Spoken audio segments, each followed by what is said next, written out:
fact, bragging rights, I think it was mentioned earlier, we are the first electric cooperative to partner with ASEM with regards to a charging station, an EV charging station. That's very important because alam naman nyo, yung charging station will get power. So kung ka-partner niya doon ang isang electric cooperative, maraming mga, kumbaga sa madali ang buhay noon.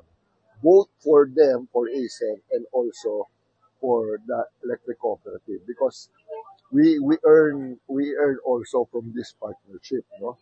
In fact, ang kanilang rate dun sa binabayad na kuryente sa atin is pegged at 11.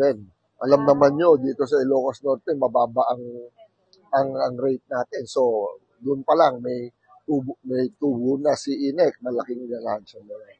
Plus also, the partnership din na may sharing tayo doon sa ibabayad ng mga consumer nila pag nagkakarga rito. If I'm not mistaken, parang 15-20% ang share. Ang INEC. Doon sa kung magkano man yung, I think, pesos per watt. 35. 35. So, 15% sa atin doon, sa INEC. Tapos, yung binabayad ng kuryente. So, doble yung revenue stream ni INEC doon. So, this is a good deal for us.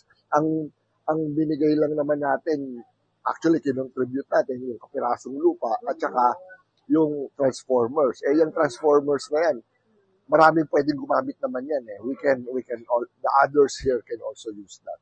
If it is this, the Pioneer, saan pa yung next? Na paglagyan, lawak? They're also in talks with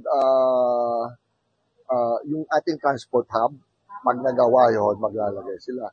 Pero they mentioned kasi kanina earlier, I don't know how true, I was confirming, parang magtayo sila sa Robinson yata. Parang they're in talks with Robinson doon sa loob ng complex. So, bakit po pagod-put yung first day? Well, nung tinignan nila, sige, mamili kayo, basta lupa ng INEC, no? Ito yung nakita nila, I think, for the tourists. Ang huli nilang station, going north, is in Rosario, La Union. Okay?